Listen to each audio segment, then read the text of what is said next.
आदाब, नमस्कार दोस्तों। मैं फिर से हाजिर हूं आपके सामने मिडिल ईस्ट की खबरों को लेकर और साथ ही कुछ अमेरिका की भी खबरें लेकर हम आपके सामने मौजूद हैं। जैसा कि आपको मालूम है कि अमेरिका लगातार ईरान को धमकियां दे रहा है। उसके नौसैनिक बेड़े ईरान के पास पहुंच चुके हैं और उसने तमाम अपने बेसिस पे अपनी फ़ौजों को बढ़ाना शुरू कर दिया है और लगभग अमेरिका की पूरी तैयारी हो गई है, ऐसा मीडिया सोर्सेस के हवाले से खबर आ रही है। वहीं पर ईरान भी किसी तरह से कम नज़र नहीं आ रहा है। ईरान और अमेरिका के बीच में अभी तो वाक युद्ध चल रहा है। दोनों एक दूसरे को मिटाने की कस्में खा रहे हैं, दोनों एक दूसरे को धमकियां दे रहे हैं कि हम उनका वजूद मिटा देंगे। वहीं पर ईरान भी कह रहा है कि अगर अमेरिका ने हमला किया तो ऐसा जवाब देंगे कि जिसकी अमेरिका या किसी ने कल्पना तक नहीं की होगी। इन्हीं सब के बीच में एक बड़ी दिलचस्प खबर आई है। अमेरिका के इंटरनल मामले भी बहुत अच्छे नहीं हैं। वहां पर मिनियापोलिस में एक इमिग्रेशन अधिकारी के गोली से एक नवयुवक की मौत हो गई, जिसके बाद अमेरिका में खुद बहुत ज़्यादा हंगामा मचा हुआ है। हज़ारों की संख्या में प्रदर्शनकारी सड़कों पर उतरे हुए हैं अमेरिका की नीतियों के खिलाफ और इमिग्रेशन की जो पॉलिसी है उसके खिलाफ। इन प्रदर्शनकारियों को अमेरिकन पुलिस ने हटाने की कोशिश की, आंसू गैस के गोले छोड़े गए, लेकिन अभी तक जहां पर सूचना में आ रही है कि अभी भी प्रदर्शनकारी डटे हुए हैं। जहां अमेरिका इल्ज़ाम लगाता है किसी भी दूसरे देश की इंटरनल पॉलिसी को लेके, वहां के आंतरिक प्रदर्शन को लेके, लेकिन अमेरिका ये खुद नहीं सोचता कि उसके यहाँ लगातार विरोध प्रदर्शन हो रहा है। अमेरिका की पॉलिसीज़ की वजह से उसके पड़ोसी देश और वहाँ पे जो इमिग्रेशन पॉलिसी है उसको लेकर लगातार नाराज़गी जताई जा रही है। कई स्टेट के गवर्नर ने भी अमेरिका की इस पॉलिसी को, अमेरिका राज्य के कई स्टेट के गवर्नर ने भी सोशल मीडिया पर ये लिखा है कि जो ये पॉलिसी है इमिग्रेशन की, वो अनट्रेन्ड लोगों के साथ इमिग्रेशन करा रहा है अमेरिका, जिसकी वजह से इस तरह की घटनाएं आ रही हैं। एक महीने में दूसरी मौत इमिग्रेशन पे हुई है, मिनियापोलिस में हुई है, जिससे कि वहाँ के स्थानीय लोगों में गुस्से का उबाल आ गया है और ज़बरदस्त वहाँ पे प्रदर्शन हो रहा है। अभी तक की सूचना जो हमारे पास है कि अभी भी प्रदर्शनकारी जमे हुए हैं। पुलिस जो है उन पर आंसू गैस के गोले छोड़ रही है, बलपूर्वक उनको हटाने की कोशिश कर रही है, लेकिन अमेरिका के अंदर भी इतना उग्र प्रदर्शन हो रहा है कि उसको अभी तक कंट्रोल नहीं किया जा सका है। अमेरिका की दादागिरी देखिए, अगर किसी देश में विरोध प्रदर्शन होता है तो कहता है कि मैं वहां पर जाकर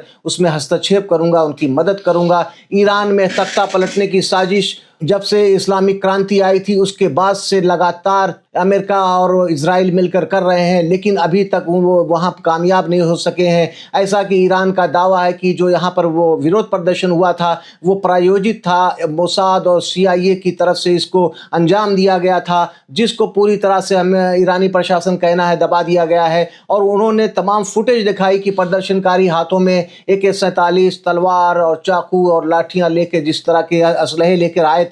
और ऐसा कहा जाता है कि मस्जिदों को जलाना, रोज़ों को जलाना, किसी भी प्रदर्शनकारी में कोई भी ऐसा नहीं कर सकता है। प्रदर्शन सरकार के खिलाफ था लेकिन मस्जिदों के खिलाफ नहीं था, ऐसा ईरान का कहना है। और ईरान ने राजदूतों को बुला के वो वीडियो फुटेज भी दिखाए थे, लेकिन हालात यहाँ पर अब उससे आगे आ चुके हैं। जंग के बिल्कुल मुहाने पे ईरान और अमेरिका खड़े हैं। ट्रंप लगातार धमकियां भी दे रहे हैं और साथ साथ कहते हैं कि मैं नहीं चाहता हूं कि मैं हमला करूं, ईरान समझ जाए। वहीं ईरान कहता है कि अगर उस ईरान पर हमला हुआ तो इस बार ऐसा करारा जवाब दिया जाएगा जिसकी कल्पना भी नहीं की होगी किसी ने। अब ये लड़ाई जो है कहां तक पहुंचती है, जैसा कि मीडिया रिपोर्ट के हवाले से खबर आ रही है कि अमेरिका का सबसे बड़ा जंगी बेड़ा ईरान के बिल्कुल करीब आ चुका है और मिडिल ईस्ट में जितने भी एयर बेस हैं वहां पर अमेरिकी सैनिकों की गतिविधियां बढ़ गई हैं। लेकिन सऊदी अरब, कतर, UAE ने ऐसी खबर आई थी कि उन्होंने ईरान के पे हमला करने को मना कर दिया था अमेरिका को, और कहा था कि आप मेरे एयर स्पेस और मेरे बेस को इस्तेमाल नहीं कर सकते हैं।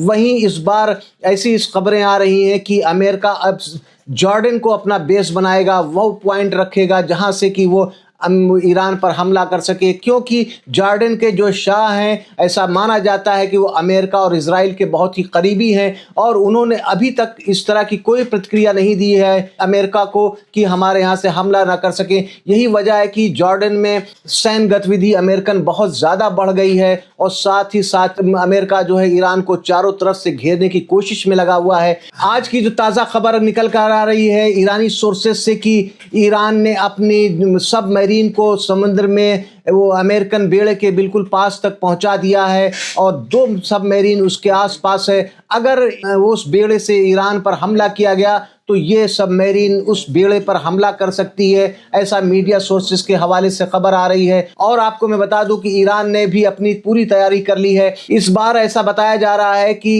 ईरान ने अपने डिफेंस सिस्टम को काफ़ी मजबूत कर लिया है। पिछली बार की तुलना में उनका एयर स्पेस बिल्कुल खाली था। इजराइल के फाइटर जेट्स ईरान में जाकर जहां चाहते थे वहां बम गिरा के आते थे, लेकिन ऐसा इस बार माना जा रहा है कि रूस और चीन ने काफ़ी मदद किया है ईरान की, और इस बार ईरान के इस एयर स्पेस में घुसना इतना आसान नहीं होगा। वाक युद्ध चल रहा है, धमकियों का दौर चल रहा है। आने वाले 48 घंटे बहुत अहम होने वाले हैं, ऐसा एक्सपर्ट्स का कहना है कि 48 घंटे में अगर युद्ध को शुरू होना होगा तो हो जाएगा। आज के लिए बस इतना ही। मिडिल ईस्ट की खबरों के लिए हमारे साथ जुड़िए, हमारे चैनल को लाइक कीजिए, सब्सक्राइब कीजिए। इजाज़त दीजिए, फिर मिलते हैं। जय हिंद, जय भारत।